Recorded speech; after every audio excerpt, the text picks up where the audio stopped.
But let me give you guys the rundown on what we did. We got the trans in with the Hooker black heart or Hooker mount. We have our trans fittings up here. We have plenty of room behind the firewall. We have our headers with plenty enough clearance on both sides. Same thing here, about a finger gap. We have our old stock starter. We're gonna leave that in so we can prime it. We have our oil dipstick in. This side of the header's test fitted. We have the water pump test fitted. I need to drill and tap a, not a bung, but a MPT fitting for the steam crossover.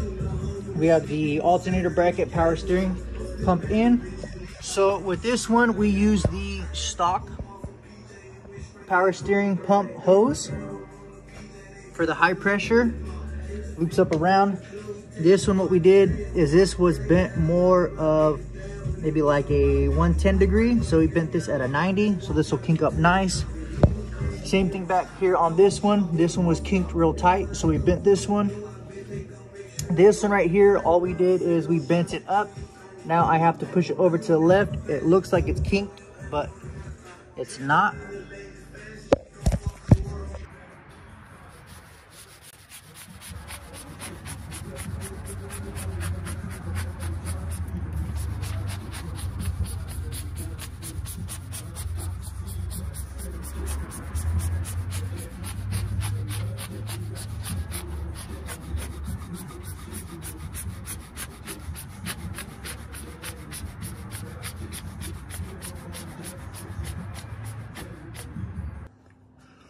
All right, so now we are working on the mount for the trans cooler.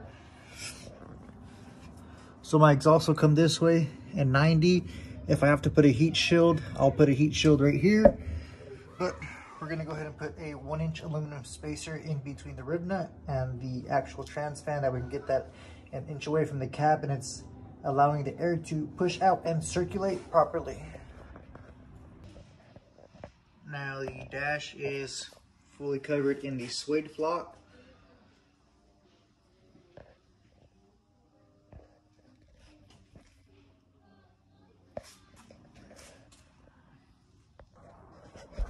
All right, what's up, you guys? We are back in the shop / the garage. We got the flock dash in. You can see right here, I did not do this. This is a part that gets covered by the radio bezel and the AC stuff, or the AC vents, even though we are no longer using them. We got the dash in, mocked up temporarily. We have the pillar on over here.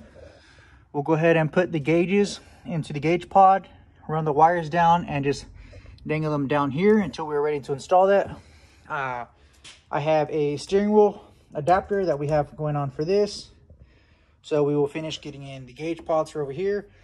You can see the top of the dash is not done. It was super cracked. We went ahead and repaired it the best we can. And we got a dash carpet for the top piece. So we'll go ahead and put the dash carpet until we can find a better dash. If we can't find a better dash, then we'll have to make this work. But the dash carpet will protect the top, and that will cover that. As well as some of the back interior parts. We have the center console piece done. We have the dash bezel done. Here is some color that we laid down on the motorcycle. We still have to do these pieces. Here is the headlight control.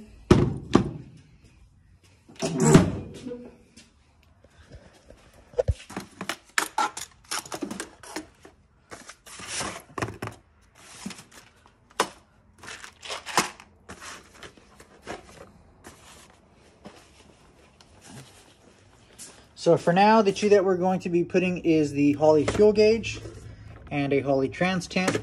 I know we have 3. Once we get it up and running and we figure out the new Holley stuff, we'll figure out another one that we can add.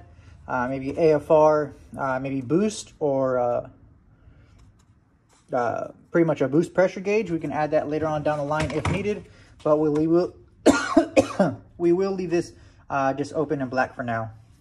We have the dash back in, all the bezels, except for the one that goes around here. We have the gauges just installed. Haven't ran the wires. We just got those in to get this mocked up to make sure everything fit. Everything is looking good. So we'll wait on the steering wheel adapter. That'll go on, we'll put the steering wheel, get the rest of the motor stuff test fitted, get the suspension back on. We'll get it back on the ground. Then we'll run the wiring, make sure everything fits, get everything heat wrapped. We have the transmission dipstick back in. Everything up here will get wired up. We won't use this bolt hole, so we'll go ahead and seal this one off or just thread this bolt all the way down. Same thing here. Now we need to get a new shifter cable from I believe the V6 S10 that has the, I guess we would call it the bicycle end for the drive-by cable. That's all that we need for that. And then we'll get everything else back on. What's up, you guys? So we are back. Let's catch you guys up on the motorcycle. We have our base coat, we have our candy, we have our white with our graphics. Got to finish laying down some graphics here, add some white shadow.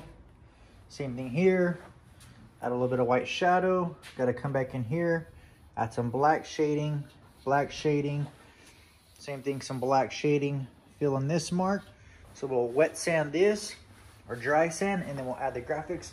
But catch you guys up. We have the ICT billet coil pack mounts. We have our stock harness all the way to the back. We have our Holley harness ram.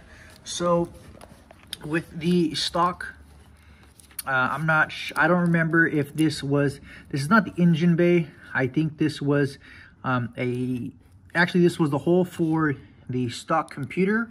All the wiring harness to go through the stock computer was too small for where these wires are bunched up. So we went ahead and just oblonged the hole. Went ahead and grabbed some, I believe, 1/2-inch hose, cut that in half, wrap this around here. We have our alternator wire with our fusible link and our quick detach round down. We have our main harness up here to the front. Our ignition 2 and our map sensor. Our map sensor is in the back, so this will go here. Ignition will go here. We have to keep this stock alternator charging wire from the truck. So what I'll do is I'll run this down here, run it through here, up through the front, connect it to the back side. That way this is, nice and tucked. So let's get some of this wiring done. We have the throttle body bracket. We went ahead and kept the stock on. We added a black washer. Here's this on here. We have our coil pack, we have our fuel injector wiring ran through the back, tucked away. There was a little bit, not extra wire, but more wire showing than needed, so we went ahead and wrapped these parts about 1 inch off the loom, 2 inches. Same thing on this side. So we'll go ahead and set this down, see how everything fits up, and then we can start running the wires. So you guys are probably wondering why I didn't use anything else. The metal that I had was too thick. This fits perfect. So we'll go ahead and put this back in, show you guys what it looks like. What's up, you guys? So we're back on the LS swap. So we went ahead and used the stock mounting locations for the fan, and we just took a 1/8 inch steel plate, drilled a hole, put the nut and bolt, drill the hole, put a rib nut. That way I can just thread into the core support. We have our radiator hose in and mocked up for clearance. We have the intake pipe. So what I'm going to need to do is figure out how to go from the intake down here underneath. That way I can have the filter down here. So I either need to get a 90 or have this cut down and have a custom one-piece intake pipe made. And then I can put a rib nut down here or use a stock like the body mount tabs and make a bracket. That way the intake piping can bolt to here and it's not loose and dangling.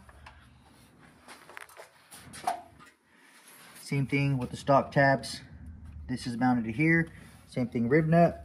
The fans push against the radiator and then that pushes against the actual core support. So before I put these in, it had about a 1/2 inch gap. So that 1/2 inch gap pushes down and pushes tension against the radiator to the core support. So this is not going nowhere.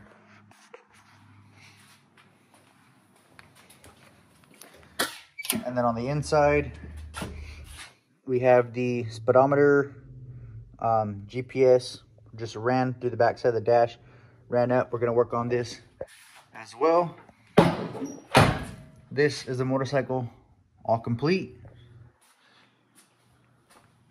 This will be going out to Manteca